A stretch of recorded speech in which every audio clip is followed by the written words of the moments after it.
परिचित होता है। जैसे वर्षा ऋतु कभी गर्जन के साथ प्रकट होती है तो कभी मध्यम फुहार के रूप में, उसी प्रकार उसमें बुद्धिमत्ता तो आती है, पर कई परिस्थितियों में वह खुद को असमंजस की स्थिति में पाता है। वह चंचल होता है तो धैर्यवान भी, उसमें आलस्य का भाव होता है तो कर्मठता का भी।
भरतनाट्यम प्रौढ़ावस्था दर्शा रहा है। इस अवस्था तक आते हुए मनुष्य में शरद ऋतु की भांति परिपक्वता तथा सौम्यता के भाव आ जाते हैं। वे एकांतिक प्रवृत्ति का हो जाता है तथा संतुष्टि की भावना का अनुभव कर चुका होता है। वे यथार्थवादी होता है तथा सांसारिक बाधाओं से मुक्त आध्यात्मिक शांति की खोज में अग्रसर होता है।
Success is neither magical nor mysterious.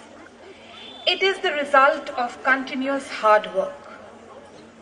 Our students, who are your children, have worked tirelessly to prepare this fine bouquet for you, dear parents. And I think they deserve a big round of applause. Thank you. I now invite our honorable chief guest, Air Commodore Daljit Singh to address the gathering.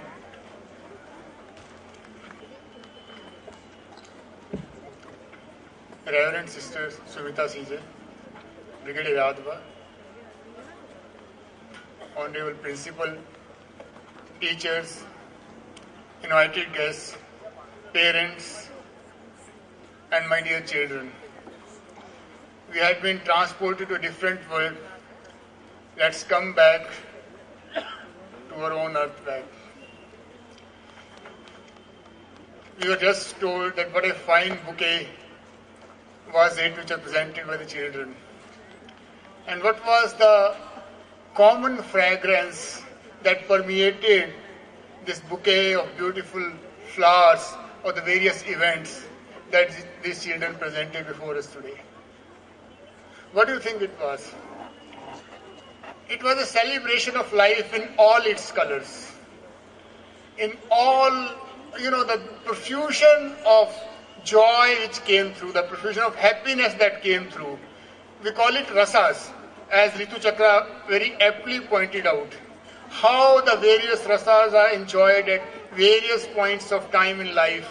How the life moves and goes from one stage to the other, and the whole cycle carries on. And it was not only for this single program. All the programs which were there were celebrating life in its multifarious forms. And what were they all trying to tell us?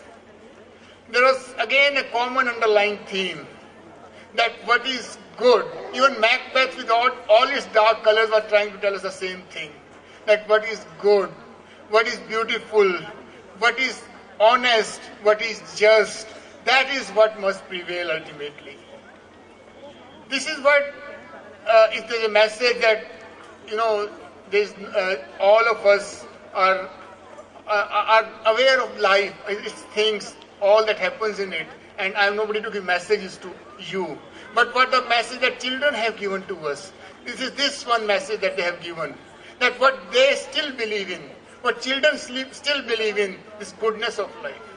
As we grow older, we, because of our practicality, because of the so-called reality which pervades around us, we say, no, the life is not like this. Life is practical. Life is this, life is that. And the children, what they have been trying to tell us, no, life is just, life is good, life is beauty, life is harmony, life is truth, life is joy, life is happiness. I must congratulate all the children and the teachers who along with them must have put up a great effort to bring it up to the standards, the great standards that have happened today. And with all of us, I must for a moment think of Mary Ward, that great lady who did not belong to an era. She was born long back, 1500 and something, and 500 years plus have passed. Born where? In England. Born in a religion, in a practice which was against the practice which is today going to make her a saint. In a few years from now, she will be the saint, and that's how she will be remembered. And what was so special about this great lady? This lady did not belong to geography, did not belong to time. We celebrate her persona, her legacy today. Why do we do it? And look at the kind of struggles that the lady went through in her life. Why do we do it today? There was one of the anchors who said, I do not want to be first Shakespeare. I want to be first myself. Another message that I could give you today is this, that if all of us rise beyond ourselves, what we are, and think of Mary Ward once in a while when we want to think of what this life is all about, what we are all about, and what could we do in life. If we can, and the children who are studying here, who are going to pass out of here, they are special in this way, that whenever they would think of this great lady with whose name their school goes, what is it that they should think of? They should think of rising beyond themselves. Today this nation is rising. You can see it in these children that this nation is rising. And as this nation is rising, it is because these children are rising. Because they are going beyond themselves. It's been a long time that we have been thinking of only ourselves. It's only when we start going beyond ourselves, start thinking beyond ourselves, and then do something. And this is one message which I would want to give to children, that think of Mary Ward, think of what she did and what she has been able to do and what is going to happen in her name for the centuries and centuries to come. Each one of you can be one Mary Ward. It's not that each one of us can be something special. It's not only one Mary Ward, as that girl said, that I would be first so and so.